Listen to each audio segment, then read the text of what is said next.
3, 2, 1. Ben Allen, founder and CEO of Oomph Wellness, and of course the chairman of the Care Workers Charity. Welcome back to the Care Home Show. Thank you for having me.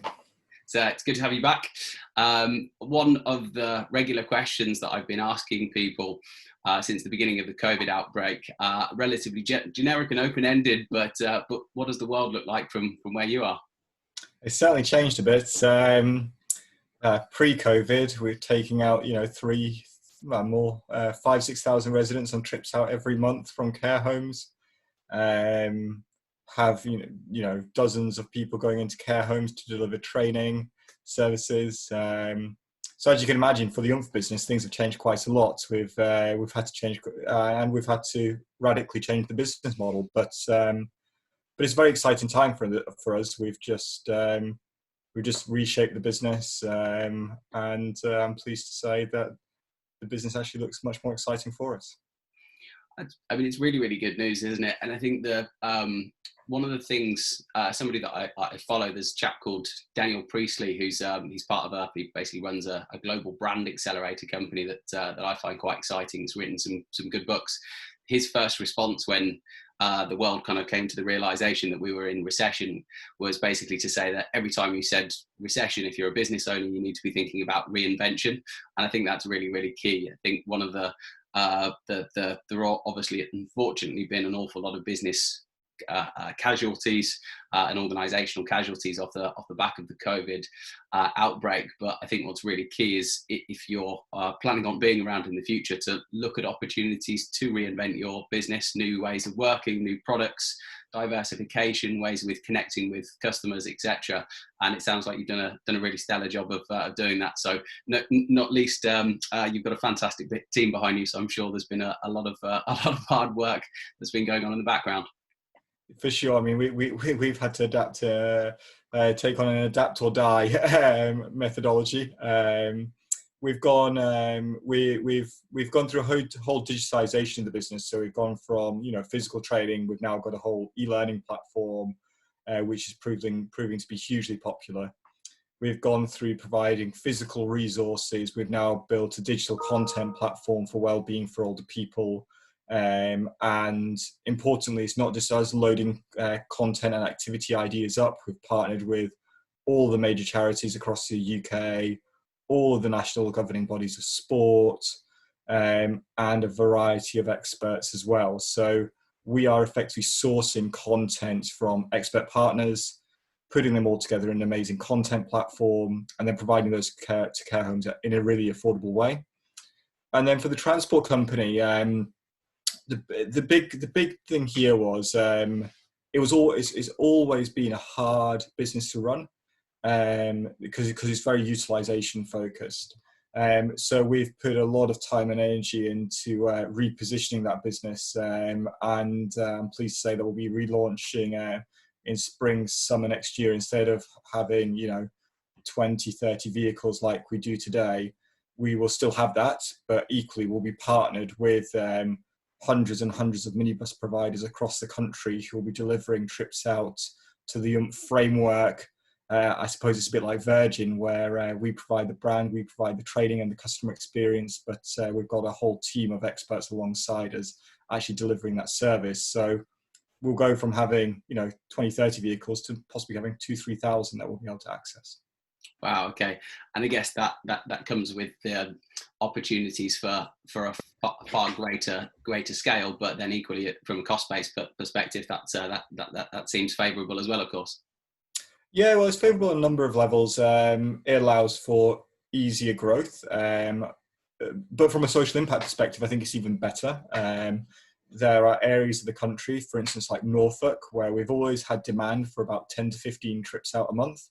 But for us to even consider launching a bus in Norfolk, we would need to have 20 to 30, probably 25, 30 trips a month to make it even semi-viable. And we just don't get there. Norfolk can't provide us with that density, which means that the people in the care homes who want to go out of Norfolk just don't get that opportunity through Oomph. But now through the partnership model, we will have a local partner who will be able to deliver the program to our framework. We will, of course, provide all of the risk assessing as Oomph does. We will provide the training to the drivers so they can deliver our way.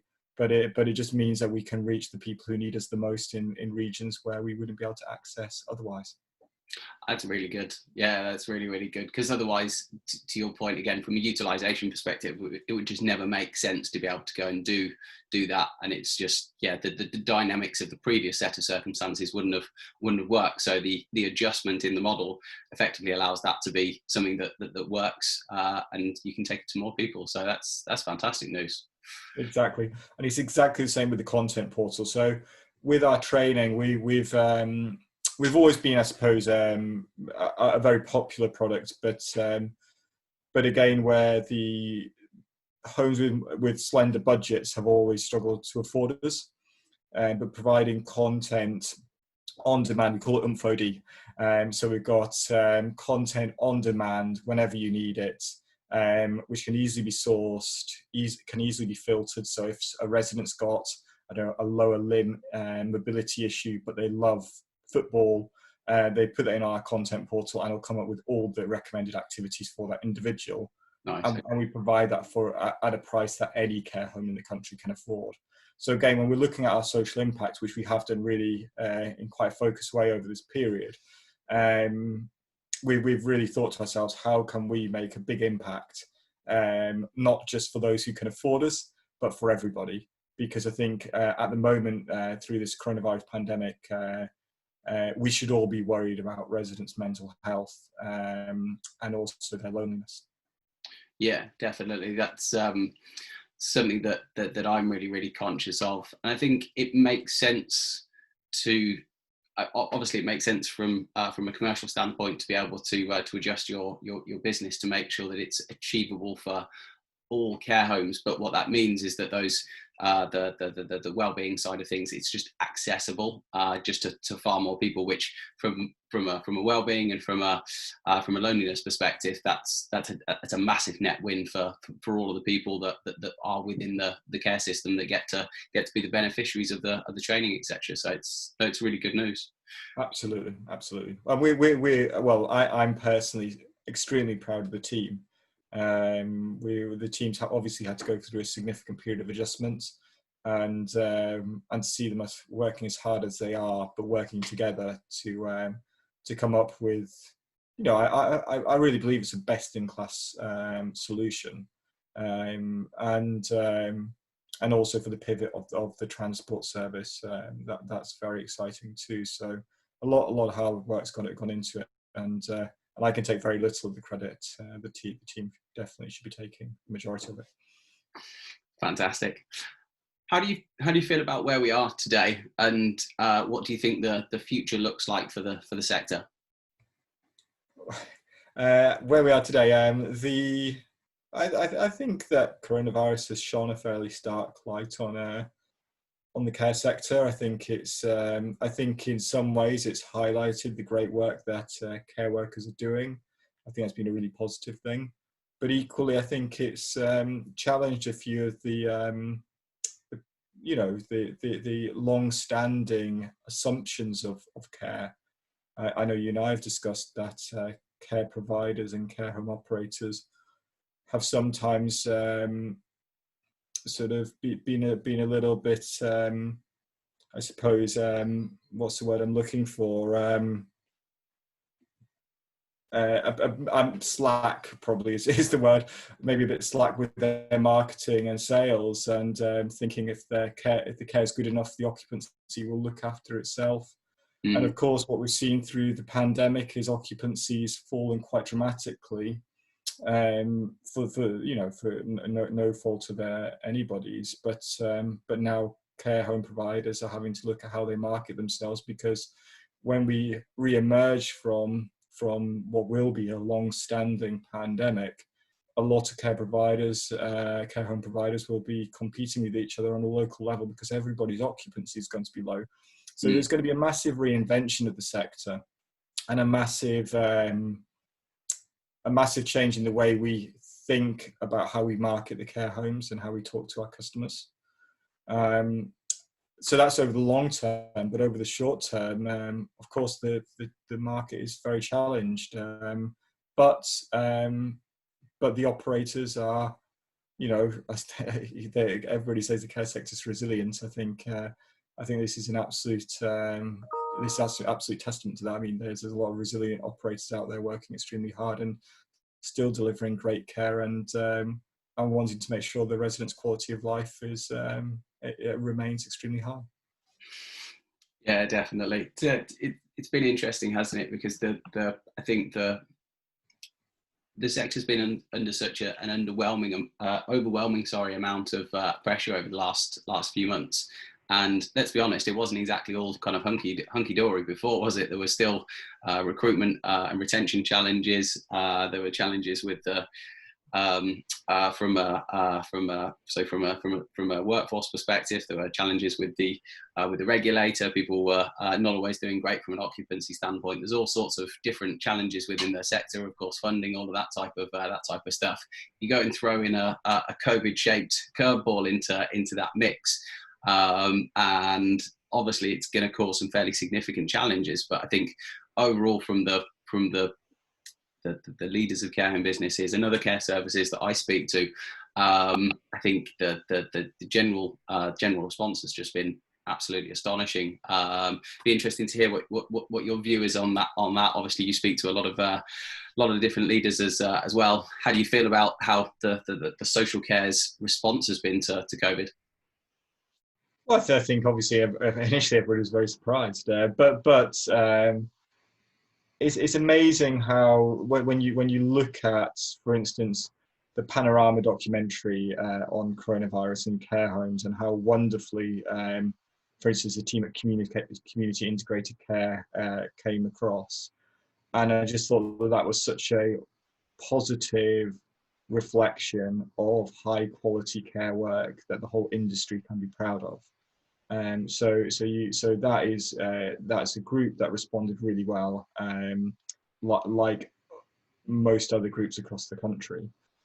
The great thing about a pandemic, and we've certainly seen it at Oomph, is when there isn't a reason to massively change your behaviour, you don't. So you make small iterations, and things change around the edges, but the fundamentals remain the same. As you say, you throw in a pandemic, and you've got to change the way you work. So now, as like in the other business, we've changed our business a lot, and I truly believe it's much better for it. But look at care groups, care homes now communicating with the directors of the group in a very human way via Zoom regularly. That just didn't happen before. So and some of the large groups, it just wouldn't be anywhere near as regular as it has been, and it's become normalized. Mm-hmm. I think that creates a really great opportunity to know your workforce a lot better. I think the way that people have recruited care workers has been really positive. I think there's been a really positive, like Sean, again linking back to the Panorama documentary, but equally the way that the care sector and care workers within the sector, their role has been lifted, and that means that more people are attracted to care worker roles. So that's a really positive thing, and care groups have responded really positively to that. Of course, there's going to be a push towards further digitalization, which this will be.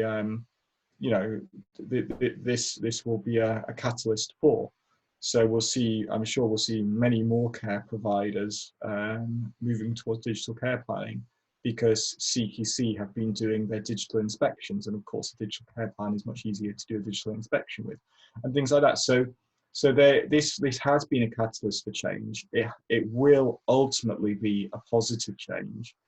But of course, in the short term, it's very difficult. A lot of people in care homes have passed away. A lot of care workers have been under extreme financial hardship, as we've seen across the Care Workers Charity. But I think if you actually look, I think it was surveyed recently by National Care Forum that the majority of people who they serve, the vast majority, like 80%, thought that care workers should be paid more. Well, that's a societal shift in thinking, and that's a positive thing. So, and that will ultimately have to lead to funding reviews and everything else. But the point here is that the sector's credibility, I believe, has risen through this pandemic. I think the providers have adjusted in a really positive way, and I think over the mid to long term, people's lives will be better because of it. But over the short term, of course, it's been very tragic. I think the changes of working, those changes that the way that care is delivered, I think will make a really positive difference to people's lives. I'm definitely in agreement that this is the result of all of this set of circumstances will be a positive one. Obviously, it's a shame the fact that we have to undergo such an extreme set of circumstances to see this kind of this massive leap forward that many people have made. But you're right. I think it comes down to human nature at the end of the day. Unless there's a significant demand for us to do so, our behavioural changes is very much incremental rather than transformational, which is it's just human nature. So it's important for us it will be important for us to look back and reflect on what was achieved in such a short space of time, and hopefully it seems like there's going to be a second resurgence of some description. I was going to say magnitude, maybe that's not the right word. Let's kind of see how it plays out.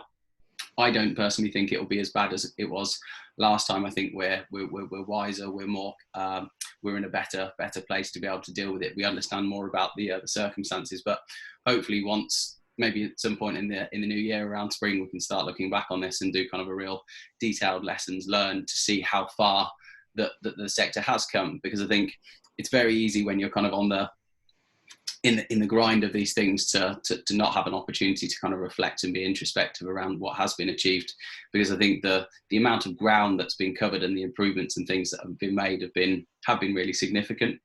I think the other thing within kind of what you were describing then, what's been interesting is at the beginning of this process, I think the media were very much effectively the positioning of a lot of their articles and a lot of their news stories was very much focused on kind of the blame of the care home. I think that's now far more firmly sitting the kind of the blame, the bad decisions that have been made are sitting with the government. And I think the Panorama story was a key part of that. I think people watched that. A lot of people watched that and realised, actually, hang on a second, like care homes. I'm sure mistakes will have been made in the care home sector as well, and in the wider social care world. But the set of circumstances that was presented them was an impossible task, and it was kind of a poison chalice because of the way that it was engineered. So to be able to come through that, and for people to then appreciate having had this different kind of people having a different perception, I think is a huge win, and that's something that's going to be really, really key moving forward for the sector. Because let's be honest, it doesn't get the respect and appreciation that it deserves. So, no, exactly, and this point ties back to what I was regularly told by our investor when it started Oomph, was never waste a good crisis. And obviously, the sector's been it has been in crisis, and yes, I'm sure there'll be lots to be learnt and lots of reviews on what could have been done better. But I look across the sector and I see people who work hard. I see people who care for people, and I see people who, they go to work to do a great job. And I'm really encouraged by that. It certainly motivates me, and I want to be part of the positive change for the sector. And I think that is happening right now. Yeah, without a shadow of a doubt. And I think one of the things that I'm most pleased to see and most kind of enthusiastic about is really the CWC's response to COVID. So I know the story, maybe some of the audience won't necessarily know all of the story, but give people kind of a bit of an insight into kind of what was happening before COVID and what's happened in the meantime. Because I mean, needless to say, the team have just absolutely smashed it out the park with your support, of course. But yeah, no, it sounds like the team at the CWC have just been absolutely smashing it recently. Yeah, I mean, the team there have done an absolutely stellar job. There's pre-COVID, the charities has grown nicely, from pretty much no turnover 4 years ago to 500,000 under the stewardship of Alex. The charity then went through a period of setting its foundations, and more recently with the arrival of Carolina Gerlich and the team, have really done a wonderful job to grow the charity's revenue, which has been incredible. So we've gone, 500,000, call it a couple of years ago. This year, I've got the board meeting tomorrow, so we're at 3.2 million raised so far this year. Wow. And we've still got, three-ish months of the year to go. So I'm sure we'll go a long way beyond that. The vast majority of that, the very vast majority of that, goes to care workers in crisis. So that's a wonderful thing to see, is that we're able to help people who really need support, especially at this time. Because at the end of the day, care workers should be cared for, and having a benevolent fund to care for them is fundamental. And they are working in an environment where they are likely to have to self-isolate, which can mean that they fall into financial hardship. So I'm extremely proud of that. On the other side, though, which I think Carolina should take all the credit for, has been the awareness raising of the charity, taking it to the all of the big news outlets, being on BBC, being on Sky TV, being on ITV, being on Channel 4, and making sure that the whole of the UK understands what it's like to be a care worker, and having the relevant conversations. And I think Carolina has credit to her, but she has done a wonderful job, and the charity is far better for having her in the hot seat. Yeah, I just think she's marvelous. It's a fantastic appointment, and all I've heard is just her diligence and her commitment to what she does is just absolutely fantastic, and that's really shown in the amount of revenue that's been generated by the charity, and then of course what's been subsequently distributed to carers in need. So it's just a wonderful success story, and the team and Carolina, of course, spearheading that, have done incredibly well. So obviously this year's been a big year for the charity. What's next for the CWC? Well, linking back to this year, I think we just to touch a bit more on Carolina. I think for those viewing, I think it's a fun thing to know that, like, when we interviewed Carolina, I asked her what drove her, and she said, "I'm driven by rage." It's like, you don't often hear that in interviews. Somebody's driven by rage, but she was driven by the rage that care workers, should be better represented, better cared for, and have the support they deserve. And I think that rage has been driven, has been really positively channeled to create a wonderful outcome. So going into next year, it's unrealistic that we'll do the same level of fundraising next year as this year, because there's been a lot of attention on the sector, which we have, as a charity, have capitalised on wonderfully. But going into next year, we're super excited to be launching a big focus program of work around mental health of the workforce, and there'll be more coming out about that, so I don't want to steal the charity's thunder, but I think it's a watch this space moment. There'll be of course more of the same, of course more awareness raising, lobbying, fundraising, but this the stream of work around mental health, I think, could be very important for care workers across the country. That's one thing that I've mentioned on the podcast a handful of times, and something that I talk to a lot of people about. But for me, there's going to be three big costs of COVID. There's going to be the inevitable human cost, there's going to be the economic cost, and then there's going to be the mental health cost of all of this as well. And I think the one that's going to have the biggest and most long-lasting impact, I think, is going to be the mental health implications of all of this, because you could be, for anyone that's kind of undergoing kind of the kind of life in the as a frontline care worker at the moment, they've been under an immense amount of pressure. People have put their lives on hold. People have moved out of their own family homes. People have just done crazy crazy levels of commitment to make sure that the residents, the people that they look after, have been safe. You know, so the problem with that is that I think a lot of people in both health and social care are committed to the point where almost to their own detriment as well. And I think there's almost like this incredible work ethic, this incredible humility, and it's absolutely incredible to see. But if you continue doing that, you're only as good as you kind of, as the way that you can kind of turn up on a day-by-day basis. And if your mental health has been compromised, if you've got tough stuff going on, whether it be financially or otherwise, it's going to have an impact on the way that you show up on your own well-being and things like that. So the fact that the charity's focusing on that, I think, is going to be really, really key. And I'm sure it will be incredibly well appreciated as well by care workers around the country. So that's very good news. Yeah, and to that point, I mean, the care workers across this country are and have been heroes throughout this period. But every hero needs to be able to rest and recover. Mm-hmm. And I think we're at a point where I know the general public, there's obviously COVID fatigue, but I mean, you can times that by a couple of dozen, and that's the fatigue that care workers will be facing. Alongside just the general fatigue that goes with the job. So I think it's. I on a previous podcast, I think I mentioned that I generally focus on things where I think something positive should be done to create a positive impact on people, and that's why I like social enterprises. But the Care Workers Charity is a great example of that, of launching a service that will have a genuine positive impact for care workers across the country.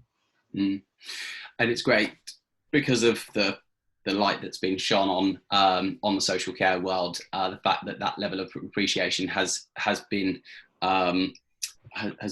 at the level of magnitude where you can do that level of fundraising. To your point, like if you manage to do maybe even half of that fundraising next year, that would be an absolutely incredible achievement. I think because of the acuity of the circumstances, I think the people will maybe have been kind of more open to the kind of providing the grant funding and things because they recognise the set of circumstances.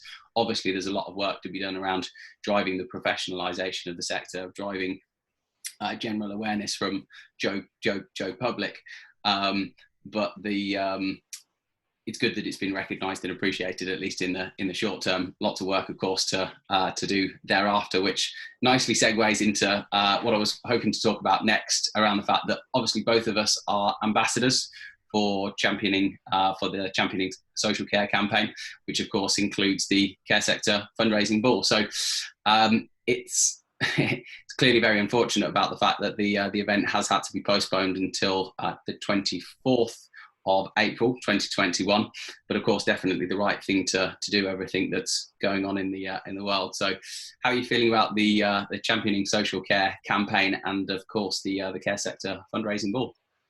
Well, of course, I think the intent of the campaign is excellent. It exists to shine a light on the incredible value of social care and those that work within it.